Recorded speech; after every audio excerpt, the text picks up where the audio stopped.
And we're finally on air. Welcome everybody to VirtuaCon 14, all the way here in, I guess, the internet, since we don't fly anywhere for VirtuaCon. My name is GM Keaggan, and I have the privilege of moderating my personal favorite subject, and that is the imagination. We are going to talk about descriptive GMing and lighting up the theater of the mind. We have two really great guests that have established themselves and really focused and have built experience around this subject. The first one is our host, or a host of the One Shot podcast, James D'Amato, and tell the audience who you are. Hey everybody, I host the One Shot podcast on Peaches and Hot Sauce, soon to be at oneshotpodcast.com, and I sort of gather role players and improvisers, bring them together to play different role-playing systems and basically give people a different idea of how different games play. I've been role-playing for about a decade now and improvising for just as long, so I am very much a fan of descriptive GMing, so I'm excited to be here. Thank you, James. Our other one is our other panelist. We were trying to wait for a third, and we hope that he pops on. He's a good mind for this stuff. But until then, we're going to move over to Jim McClure.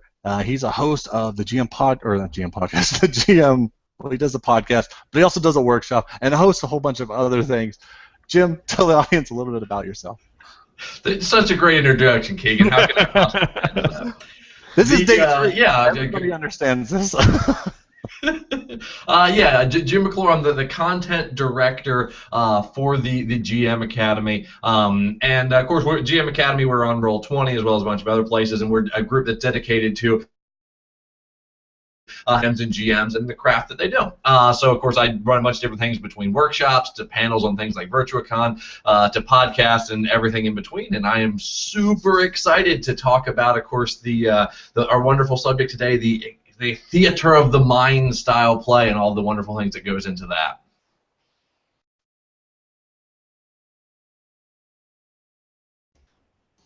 All the technical problems. We actually had our last guest pop in and let us know on the questions that he's here. So we're going to make sure that he gets that link through G+. We're going to make sure he gets that email link so he can come on board. And when he gets here, we'll kind of pause and let him explain who he is and explain himself. Yeah, because I'm just as upset. I'm sure the rest of the audience is like, where's our third guy? It's not like we had this full weekend of a whole bunch of nonstop gaming panels, and I'm sure nobody has slept this whole time. I haven't.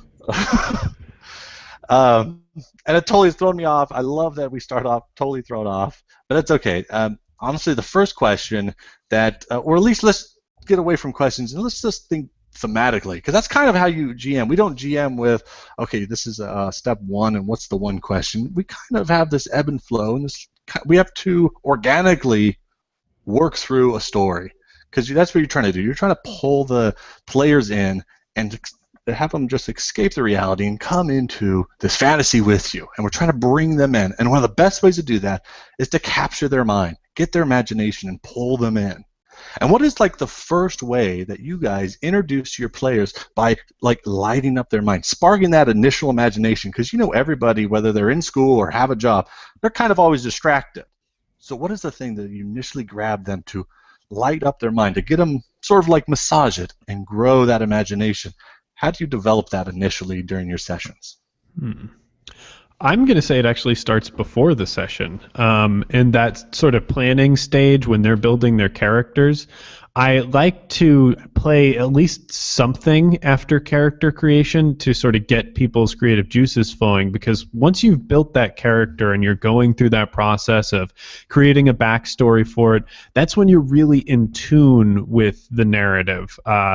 And the rest of the time, you know, you're sort of reacting to stuff that's coming at you, but that's a time where your players are really having, they're very receptive to a lot of things, and they can go in very deep to their character starting out. So I like to make sure that I'm starting my sessions by grounding my players in who their characters are so that they can be a part of the world.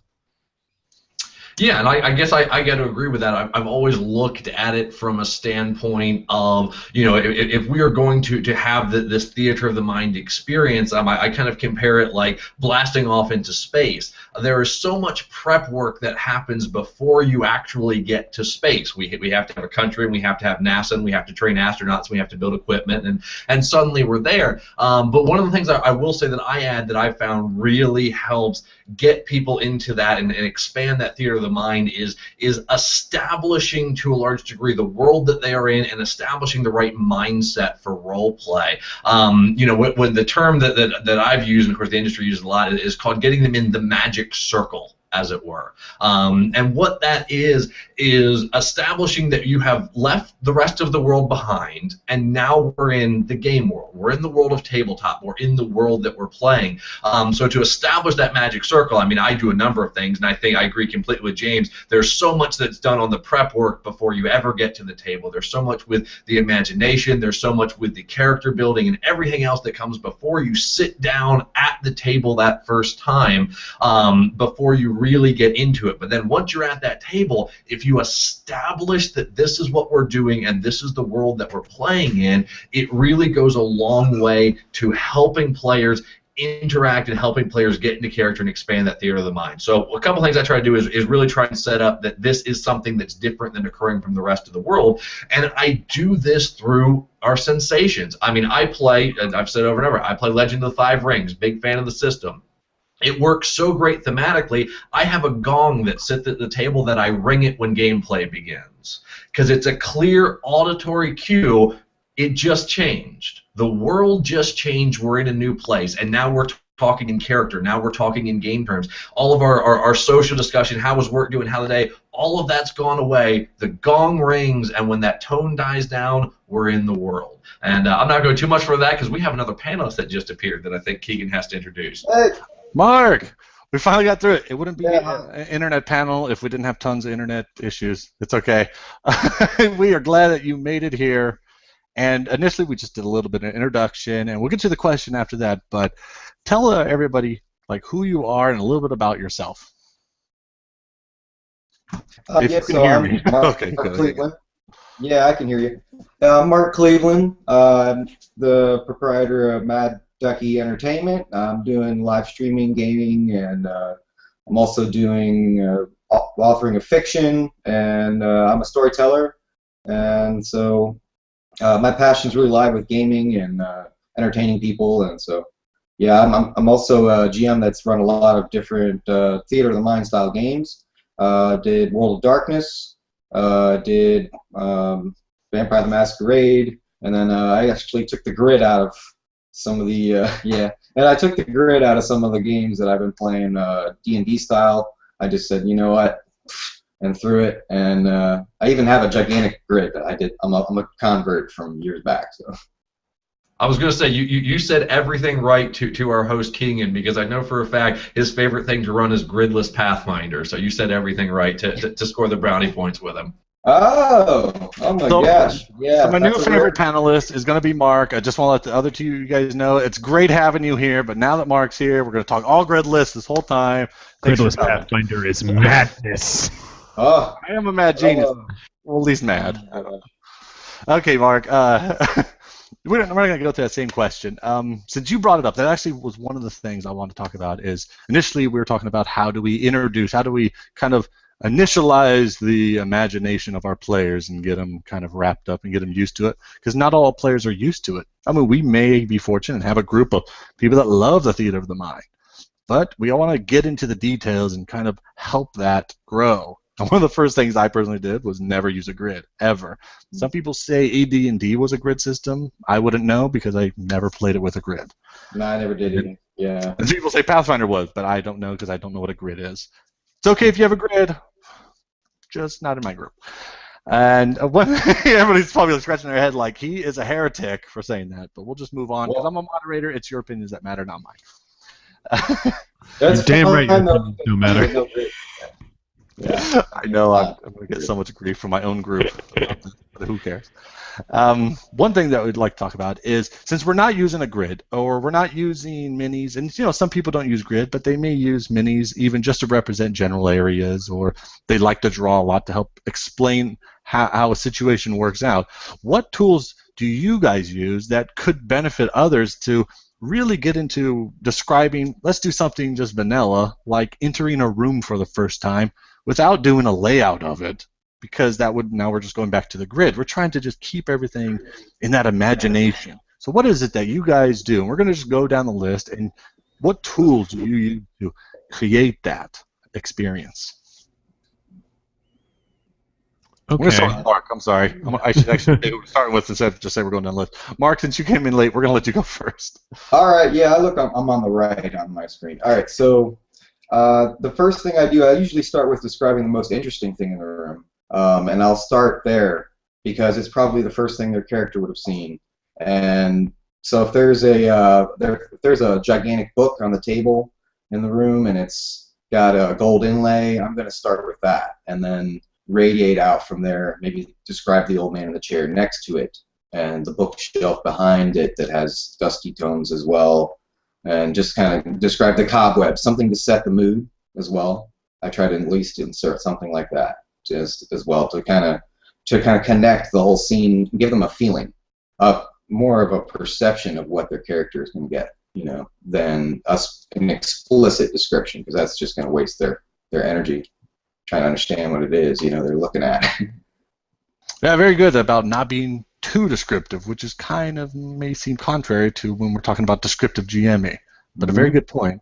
We're going to move on to James. All right, what I like to focus on primarily whenever I'm describing a new area to people is the mood that I'm going for. I did a podcast about this on Critical Success a while back, but what is the situation? Are they exploring a new cavern? Are they approaching a danger that they know is going to happen? Because rooms are full of so much detail. If you walk into any room in your life, in the world, any given day, depending on what you're about to do, you're going to notice different things. I remember at college, because I'm a huge nerd, I went to a party at a frat house my freshman year, and it was not my scene, but I noticed we were in this dank basement around the keg, and I was looking around the room, and I just noticed how many goddamn spiders there were on the ceiling.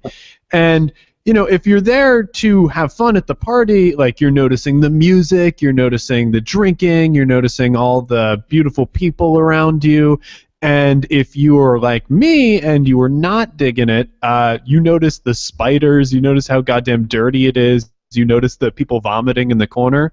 So I try to put myself in the mind of the party and go, what is important to the party's experience right now? What are they doing? What experience are they chasing? And I use that as my first foot forward into describing it, because that sort of cultivates their perspective. And when you have control of their perspective, you can let them into, the imaginary world that you have. Great illustration. That is a great illustration about where their focus is and building off where their focus naturally lies. And for Jim, what are some tools and techniques you use? Great. So they get the good answers. Now I got to come up with something that's different, right? No, I mean, to a large degree, honest to goodness, what Mark said and what James said, I think are very spot on and is very similar to what I do. I would almost say I do a combination of both. I think it all sounds like we do relatively the same. And my basis really comes from, of course, within the literary world, Stephen King has a very specific thing that he says about setting up scenes, and that is pointing out to the reader, in our case to our players as a GM, the three most interesting things that set the tempo of what they are doing. So if they are entering in a room searching for clues, they're going to, first thing they're notice is the bookcase full of books. They're going to notice the worn desk where the drawers have gone in and out, and they're going to notice the rug that's been thrown up in the corner. And that allows them to expand their mind into what else is happening in the room and start to discover the other things. Now, if it's a chase scene where they're hunting someone, the first thing they're going to notice is that the window is open. They're going to notice that the line of weaponry, there's one sword that's missing. That's what's going to stand out to them because that's what they're looking for.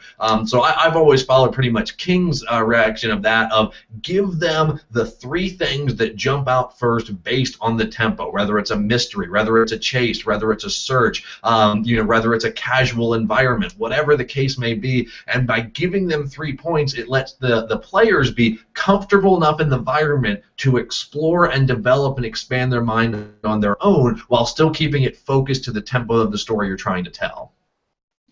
Right. Excellent. Yeah. You got a follow-up, Mark? Yeah, I was going to say that's a great point. That you kind of have to tailor the experience to what the players or the characters are doing right then. So depending on the rogue might notice that there's weapons on the wall, but then the wizard would notice the book.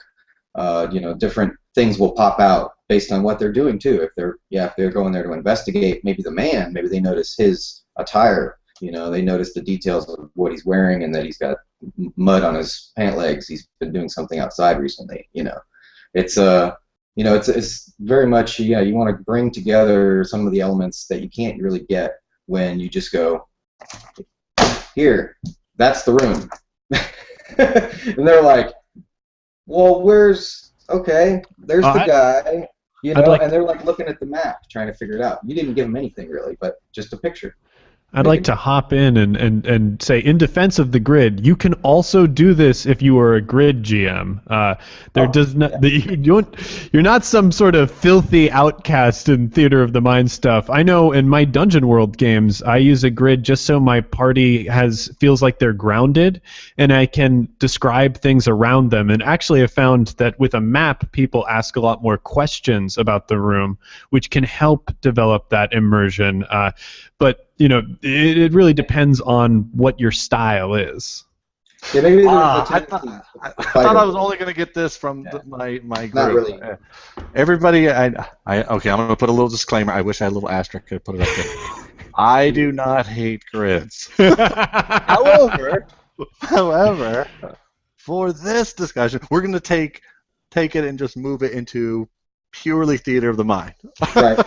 We will have a grid versus gridless discussion some other time, which is going to be great in future conventions. But currently, I totally agree. Yeah, I do not hate it. I do not hate it. And I have to say that almost in every forum post that I explain. I do not hate it. But we're going to steer only for Theater of the Mind. That's where we're going to steer everything. Grids are no reason to be lazy, and I think that is a big thing that people should take away from the panel, is that you can use them as a jumping off point, but you still have to do the work and actually make a descriptive experience. Yeah, and that's actually a good point.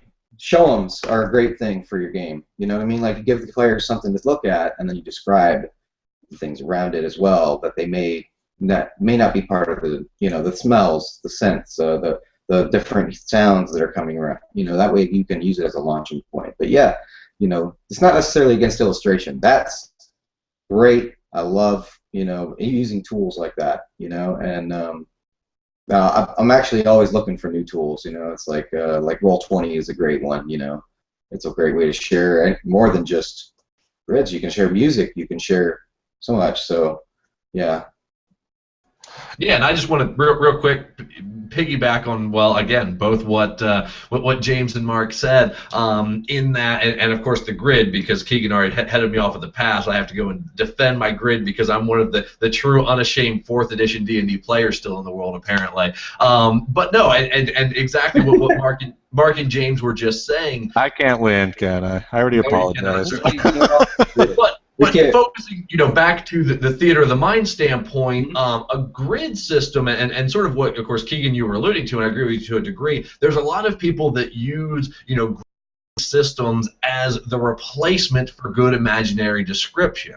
And as James specifically pointed out, you can use a grid system to further imagination. And Mark was saying, it's a tool. It's a tool that you can use in different ways. And personally, I don't think a grid by default reduces imagination if used properly. Now, if it's really easy to mishandle it and use it instead of imagination, but everything we're talking about is really producing that level of imagination, that Theater of the Mind from our players. And I'm going to jump in before we start derailing any further about a debate versus grid grizzlies, because that's not what this panel is. This panel is not about the debate. So we are going to jump back on, and you guys brought up some very good points that, such as senses. Senses, that is a really, really good thing, because this is purely fantasy. Not just setting, but the fact that we're jumping into a fantasy, even if it's set in modern times, it's still this fanciful story, whatever it is. So what is it that you do to bring about, like, examples of describing things that you're only using your voice? So how do you describe, like, the smells or the sounds or the feeling? What ways and tools, or even just give us an example of that? And I'd actually like to jump to James first, because you do this on a regular basis purely just with your voice. On a podcast, there's no visuals, and yet the audience still needs to be engaged in what's happening. So even by an extension, they are being pulled in by your descriptions. So give us an example, and what do you do, or at least keep in mind as you're GMing? I think the most important thing to remember is that there are more senses than just sight. People go to, what does something look like, pretty quickly. So it's difficult to keep in mind. Smells, I think, are the one thing that gets left by the wayside in every game, because it's really difficult to describe a smell. But if you manage to hit the right scent that you fill the air with, like that dank, musty basement smell, and you're hit by air that everything feels wet on your face, and the room looks slick and shiny. If you combine all of those things, you can draw players in and make a much more alive environment to them.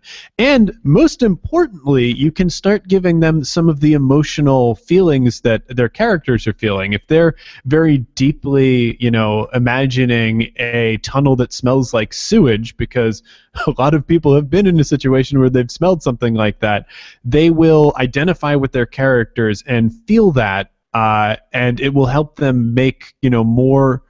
It'll help them connect to their characters and the story a lot more. So focus on those senses.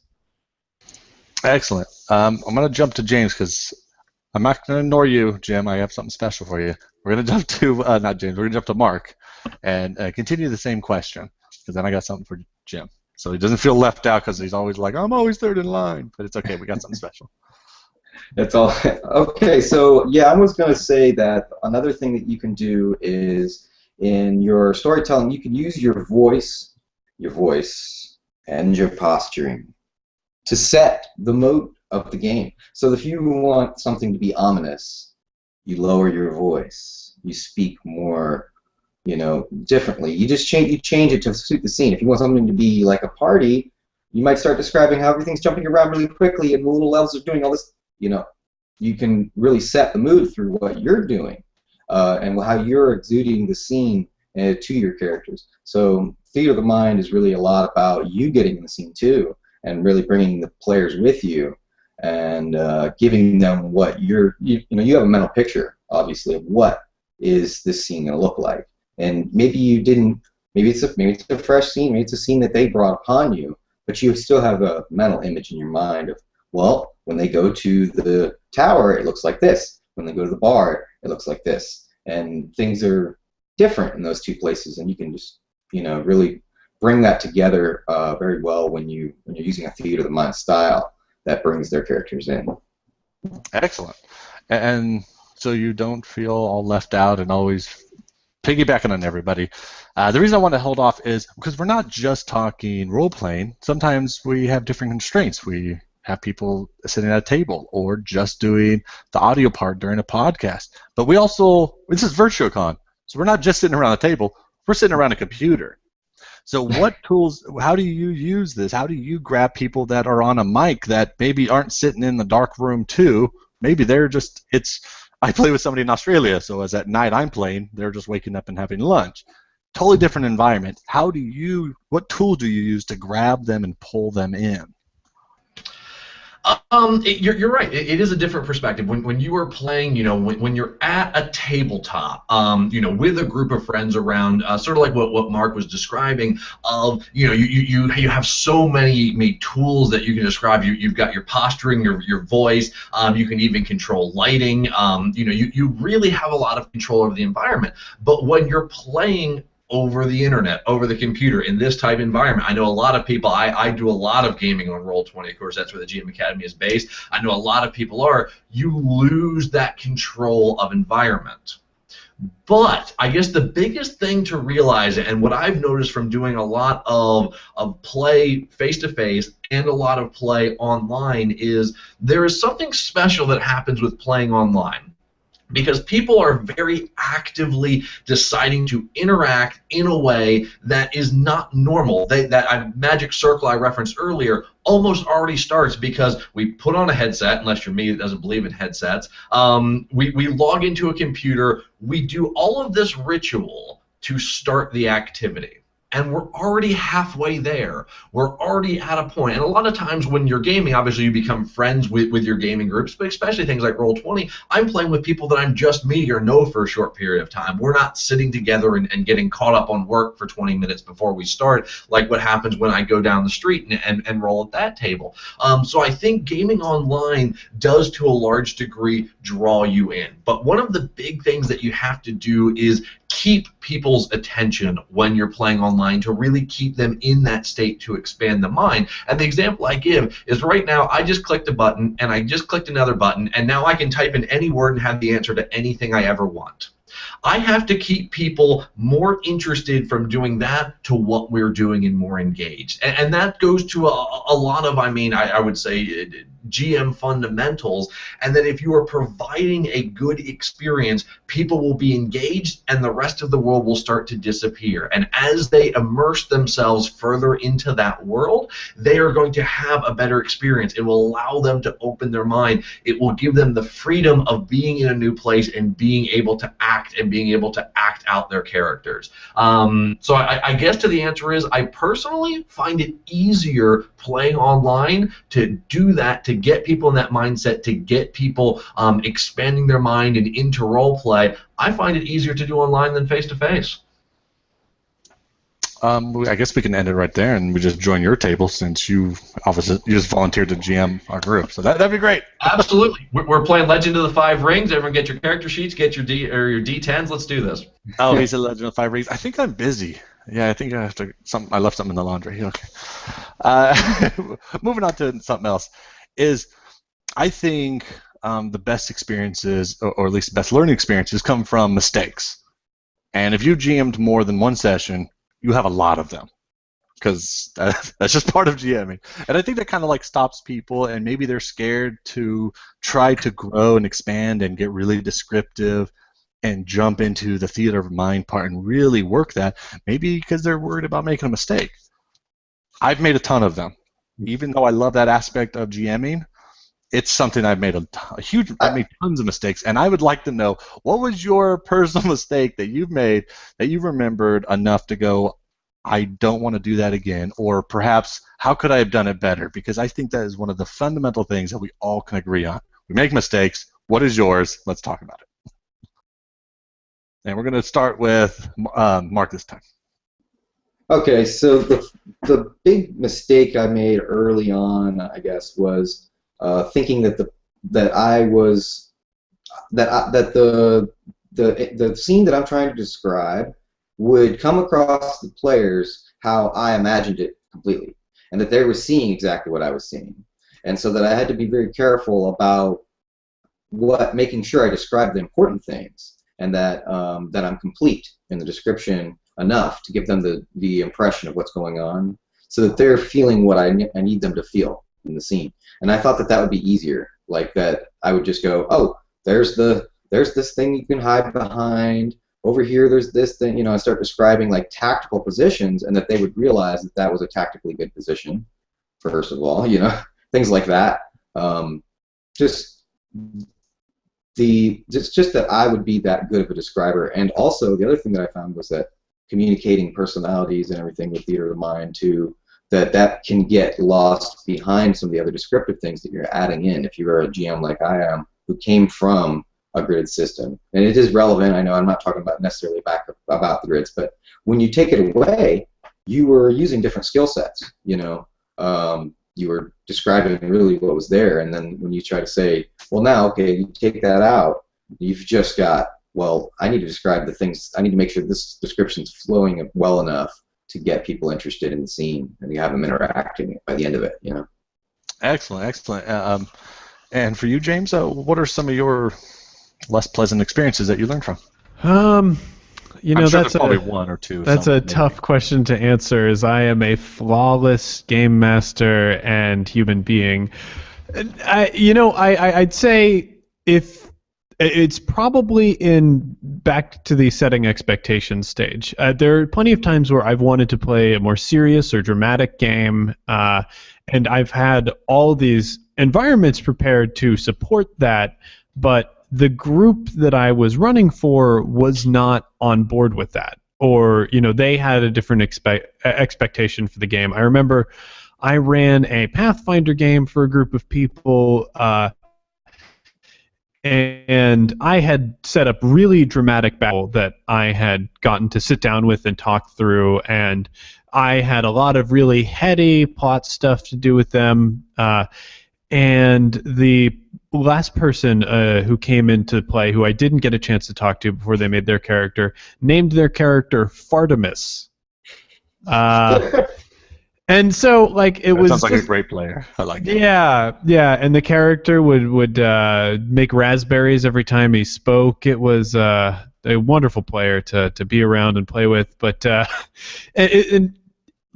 it clashed with the experience of that clashed with everything that I was trying to do, and not having that setup makes it really difficult to build a good theater of the mind, because you need that buy-in from your players, and it really, a lot of people get intimidated by that, but it is as simple as asking them for it. Things can go off the rails, but if everybody knows what you want out of the experience, they'll help you do it. Most players aren't jerks, and if they are, you should not be playing with them.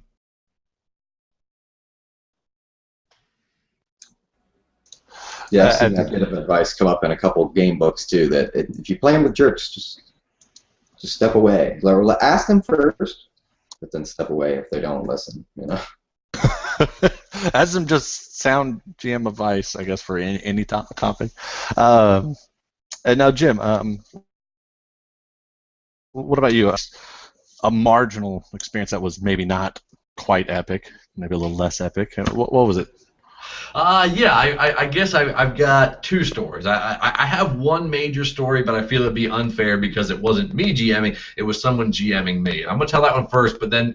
This is personal critique. We only learn from our own mistakes. There's no wisdom here. We can't learn from other people's mistakes. We're going to learn from my mistakes too, but there's such a good example of this. The very first time that I ever really played tabletop, I had one prior experience before that wasn't really played. The very first time I ever actually had my own character, full on was rolling dice, learning what Dungeons and Dragons was. I got into my very first combat, and I don't remember all of what was going on. I was playing a barbarian, we were fighting whatever was attacking us, and our cart got destroyed and was burning in the middle of the battlefield.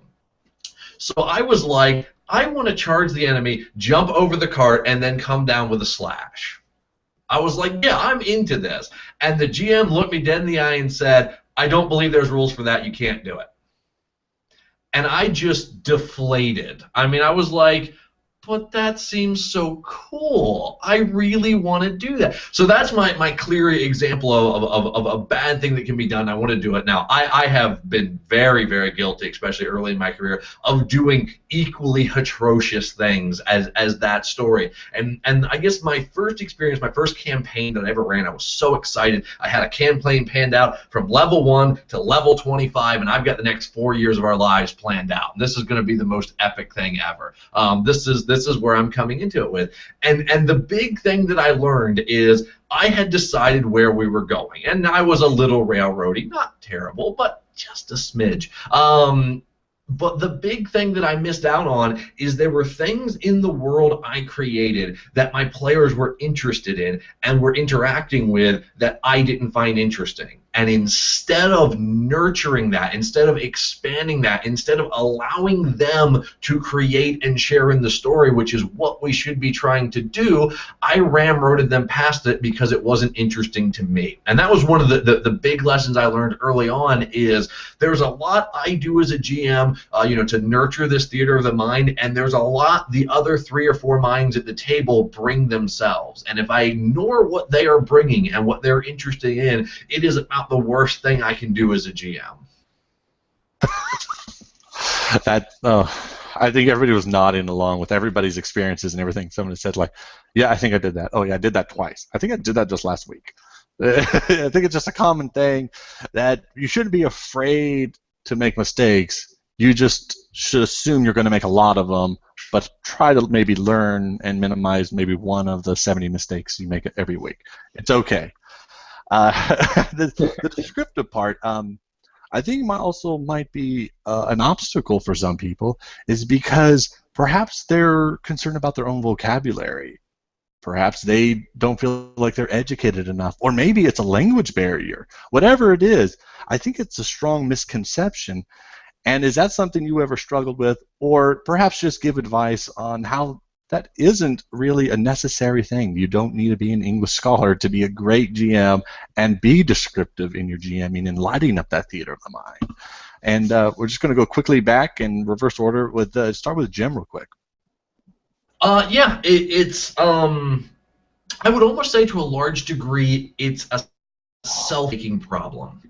It is an issue from what you describe. I mean, obviously, if you've got an actual language barrier, it's a different case. But the concept of I need to be able to describe things, very big and very colorfully, and this will help bring meaning across, is to a large degree a fallacy. It's not needed. All you need is clear description that gives them the idea of what's going on and enough meat in what you're describing for them to sink their teeth into. The point I guess I want to touch on first, and I'll leave more meat for the others to sink into. But what you said about the vocabulary, especially, because I've seen this come out a lot of they want to use big, colorful words, and there's a lot of people who want to GM that legitimately feel like I don't know if I'm prepared. I don't know if I can set the scene. I don't know if I can say the big enough things and to know all of the words and all of this. And it's really not needed. It's like I said, I believe personally a self-making problem. All you need to do is go into a scene and tell me what's happening. That's I mentioned earlier what I do. Tell me the 3 important things that I'm going to see as a character. Describe them in plain language, and everything else is beautiful from there. Again, I use examples from the literary world. One of my favorite opening lines to a novel ever. I love this line. It's so great. It's not every man I killed is a liar, but this one is. Not a single word over 5 letters, not a single word that is out of an 8-year-old's lexicon, but yet it creates this ridiculously powerful image of what's going on. Simplicity in description goes a long way, much further than colorful description, in my humble opinion. That's a very good point. But thinking simple actually is, I don't want to say it, it's an advanced technique. And James, what about you? All right. I'll say this. A lot of people spend time when they're preparing for the game putting together, monsters and items and all this stuff that your GM guide and your monster manual are going to help you do. There are hours of prep that go into that, but not many people, and a lot of people who struggle with, coming up off the cuff with ridiculous flowery descriptions of whatever people are seeing. I love doing that, but not everybody has that skill, and if you don't have that skill, it is okay to spend some of your prep time doing that. Maybe just jot down a few sentences. There's absolutely no reason to put the pressure on yourself to come up with these words in the moment. That is crazy. You'll stumble over things. Like, it's not going to be fun for you.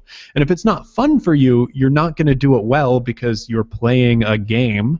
So I'd recommend jot down a few sentences. After you've finished building your dungeon, go to the important rooms, go to the rooms where big events are going to happen, and just find a few words to say. Having them on the page might even, in the moment, lead to you coming up with more to say about it. So it's definitely okay to use an aid to jog your memory, and I'll even go back to using visual aids. If you can find a picture of something that helps set the scene, if you can have something that you pass around to your players to hold. I once saw a great game that somebody ran for children where he took out the actual like crazy crystal ball and passed it around the room. That, like, even though it was for kids, that set the immersion hard because people could actually touch what they were hearing about in the thing. So if you can't come up with those descriptions right in the moment, don't put the pressure on yourself to do it. Do it beforehand.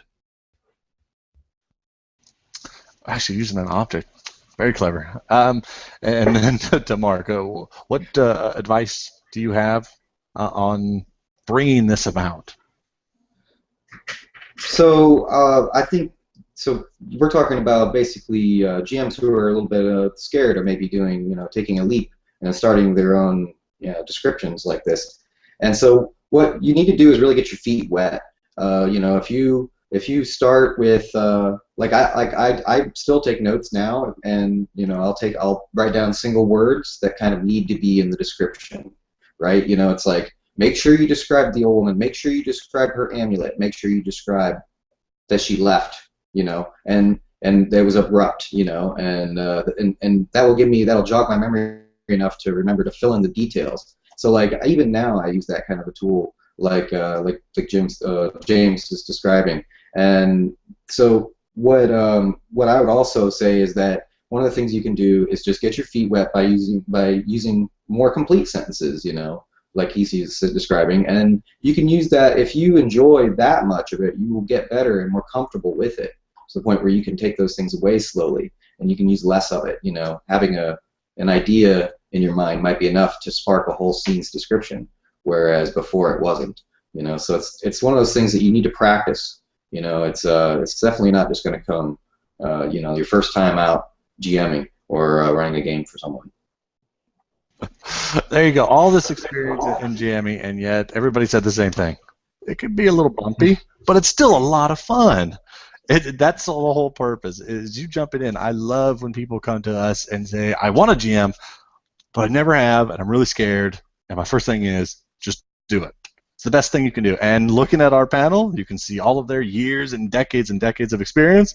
Everybody goes to the same bumpy road and has fun doing it. And they gave you very good tools to use.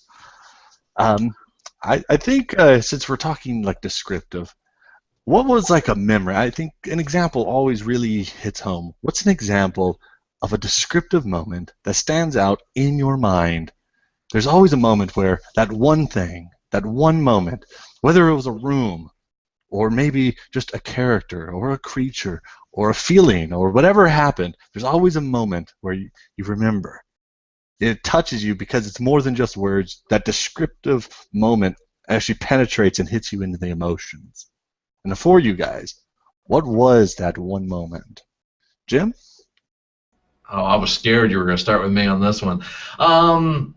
Yeah, I guess if I gotta tell a story from a description sensation, it was almost actually what was enjoyable from it was the absence of sensation. Let me set the scene. Of course, it is Legend of the Five Rings, because all the best stories happen from Legend of the Five Rings. This was there's an accusation. We had been involved with this Kenku, and I think most people know Kenku's not obscure 11-5. It's like a bird type person. And in L5R, they disguise themselves as humans. And he had been a villain that we had been chasing for in real life about a year and a half at this point. He was essentially second hand to the big villain. Fakikiki was his name. Long story on that name as well. But when we finally got to a situation where we had him cornered, and by cornered he finally had to fight us because he's a birdman. He could spread his wings and fly away. We fought him in this scene where we were way up in the northern mountains, all of the trees, the leaves had fallen and were gone. It was dead still, and there was snow on the ground, and we walk up to him in the path, and it's that, if you've ever really been out in the snow, you notice you actually don't hear much. It's very sound deadening. So there's almost no sound, and we walk up behind Fakikiki, and he's standing on the road. Everything is just dead quiet, and all of a sudden his wings just spread out from behind him, and he turns around and blade in hand, and we had the epic showdown that finally happened. And the powerful thing about the scene was just, it was everything from a year and a half leading into this scene with just this dead, stark, quiet background everywhere around us. And when someone wasn't actively talking, there was just this air of silence held throughout the room that was just absolutely amazing. That's good. And Mark, what about you? What was an example that kind of stood out in your mind? I think one of the best examples I have of like description really just coming out was the scene where I had one player character is playing a relative of the sister, in fact, of the villain, and so there comes this time where they've confronted each other, and they, you know, through the years they'd always had this rivalry, and then later it became more involved as one of them became a vampire, and the other was a werewolf. And okay, so it's a clash, you know, it's definitely a clash, and it was a crossover game of World of Darkness. If you're not familiar with those, you should definitely check those out. They're very, very interesting backgrounds to play in.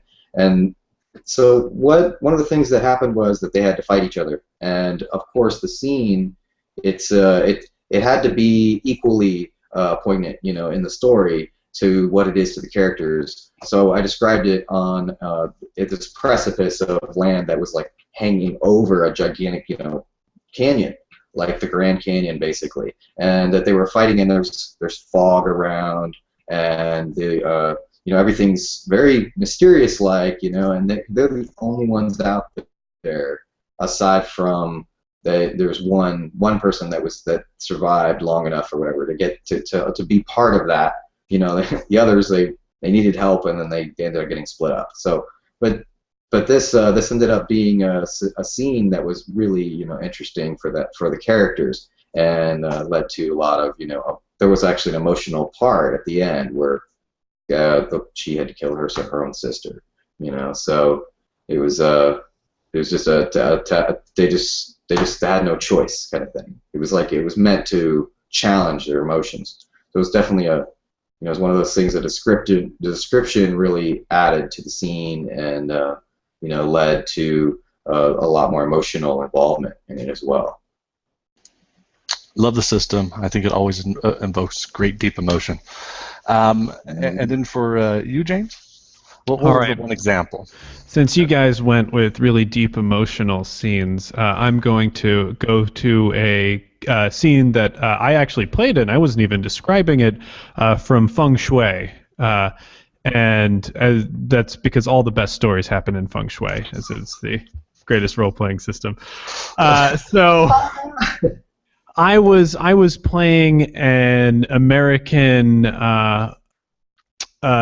like Secret Service agent, and my buddy was a blind swordsman, and we were fighting a sorcerer who was stylized after Western magicians. So his fighting technique, he would like deflect our he would deflect my bullets by putting them in his hat, and he would shoot doves all over the place. And at one point, the rest of the party was severely injured, but me and my friend who was playing the swordsman were determined that we were going to take this guy out. So everybody fled, and we were on top of a big stage that was for some reason on the top of a high-rise building. And we were left there. We were standing back to back because he had disappeared somewhere, and we couldn't see him. So I am just shooting everywhere, hoping that I'll be able to hit him. The blind swordsman has his hand on the hilt of his blade, ready to draw it, and all of a sudden the roof tore off. And appearing in a flaming tornado above us was the magician. And he pulled us into the air, and the rest of the fight, we were falling towards the ground, moving in front of each other and like using each other to build momentum to attack this guy, falling the entire time. It was so pulpy and dumb and over the top, and it's something that a scene that I always return to and hope that I'd be able to create in one of my games one day, because it was so much fun. And as we were both dying towards the end, like I had a little bit more health, but I wasn't able to hit him, so I was constantly moving my body in the way of my friend's character to absorb the blows for him so he could get that final slash on his sword and save us all. And we were bleeding out, falling from the air with flaming debris around us. And we both thought our characters were going to die, so we had them light up cigarettes as they were falling to the ground. And that was just... it's never going to leave my mind. I will always return to that and think about that.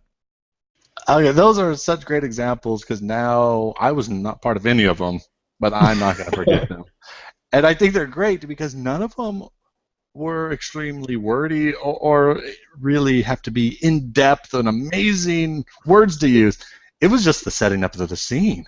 Each one of those, I wasn't there, none of us were there, but as the stories are coming across each of our minds, we're waking up and we're reliving these experiences that you're having. And as a GM, you're doing the exact same thing. Now, I kind of just let everybody else know, because I'm going to throw them under the bus now, that we're going to put the money where their mouth is, so to speak. We're going to do something. So if you stayed around to the end of this panel, you're finally going to get a treat, and they are now going to be put on the spot. I, as just a player, am going to come into each of their worlds. And what we're going to do is, as a player, I'm going to approach a house. The first person is going to have 2 minutes to describe this approach. And then when we go inside, we're going to go to the next person to describe it. And then finally, as I, the player, goes upstairs, the finale, whatever it is. And we're going to just throw and spitball this and go around. And we're going to go left to right. Well, my right to left, however that works. So we're going to start with Mark. Yeah, I just realized that. I'm pointing and everybody's like, I don't know. So we're going to start with Mark, then we're going to go to Jim, and then we're going to end with James. So we're going to first do the approach to the house. And I have a stopwatch. I'm using a stopwatch on my phone, guys. So 2 minutes. I cut you off, and my player experience is I'm rushing into the door. Okay? So be ready. 2 minutes. And we're just going to give an example of GMing descriptively. And you're going to light up the theater of the mind. Go. All right. So you see the house in this thickened forest, and the moonlight is shining between the leaves over top of you. You can hear crunching underfoot the moistened leaves and branches. As you approach, it's going to be difficult for you to stay quiet. But as you hear the screaming from the house up ahead, you realize it's not going to matter much. Something's going on right now.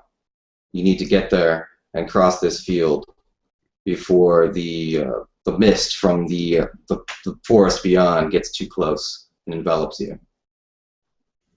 Okay, as a player, I'm starting to get scared. There's a lot going on. There's something coming up behind me, and there's something going on ahead of me, and where I'm at is not safe. But then as the player opens the door, what happens next, Jim? What do I see? Okay, you enter the door, and the boards creak underneath your feet. You immediately get this strong smell that seems earthy but out of place to the rest of the outside environment. As your head and light begins to peering from the door, you see towards the back of the room stands a giant man. He's smoking a cigarette. And that smoke has filled the entire top half of the room that you're in, and that's what you keep breathing in and sensing. His hand stretches out to the right, and you see a number of empty chairs. His hand stretches out to the left, and you see another of empty chairs. And then he motions you in, And as you take the first steps, the boards creak underneath your feet. Since I'm terrified, I don't want to be near this man. So the first inclination is I must flee. I don't want to go to the mist, perhaps upstairs. Always the smartest idea in a horror situation is I go upstairs. And as I go upstairs, what is finally revealed? So you dash out of the room. This room that you were leaving was very dusty and ancient. It looked like it hadn't been disturbed, which changes very suddenly as you open the door, and the next room is an immaculately painted red room. Everything is dusted and cleaned. The banister to the stairwell is shining. You can see yourself reflected in it. Everything here is full of magnificent opulence. There is most of it is painted over with gold leaf. There is an elaborate chandelier that hangs above you.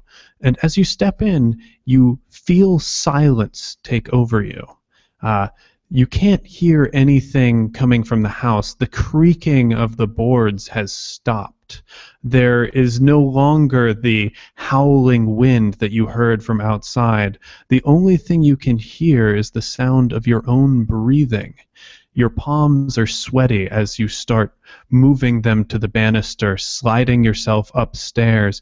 You go faster and faster to reach the top. You hear a low chuckle from the tall man who smells of cinders and ash. The black smoke that had filled the other room starts billowing into this massive red palatial living room. It follows you up the stairs. Now I'm sufficiently scared. I don't know if I want to play this game anymore. And since we're not, we're just going to end it right there. I thought that was awesome. It turned out better than I could have hoped for, and I actually want to play that game, actually. Even though I'm terrified, I'm just going to, have to change my clothes and come right back, but it's going to be a story. I know it. I'd just like to thank all of our panelists here and everybody that had a chance of watching it now or later when it finally gets uploaded, and just being part of VirtuaCon as a whole. This is a great idea that the RPG Geek is doing, and just bringing the whole community, online community, together and all of our resources. And personally, I'd like to give a thank. And if anybody would like to give a thank you or goodbye before we head out. Oh, yeah, definitely. Thank you guys so much for having me. It was so much fun, talking with you guys.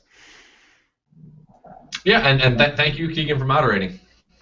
Mm-hmm. Yeah, absolutely, Keaggan. Thanks so much for moderating for us, and definitely thanks to James and Jim for coming out too. And James, I'm gotta follow you, man. I like your descriptions. That's cool. Well, you can hear it all at the One Shot Podcast. Yeah. I already followed Jim, but yeah, I'm definitely going to check out James too. And Keaggan, your part in this was very good. I liked your questions, man. Thanks for coming up with material for us to talk about. See, we shouldn't be afraid. It's the first time I've ever moderated such wonderful GMs that I'm sure we all learned a little bit of something from other GMs. Mm-hmm. So thank you once again for coming to the Descriptive GMing, lighting up the theater of the mind. Tools that you can perhaps use down the road, even if you just get one tool, implement it in your game, or maybe you're thinking about GMing, and perhaps this takes you to the next step. I really, really emphasize and encourage you, please try to GM. There's more players that really want to hear your voice, even if you don't think so. So I'm GM Keaggan. I'd like to thank each of our panelists, Mark, and Jim, and James. Thank you once again for coming out and VirtuaCon hosting this. We'll see you next time.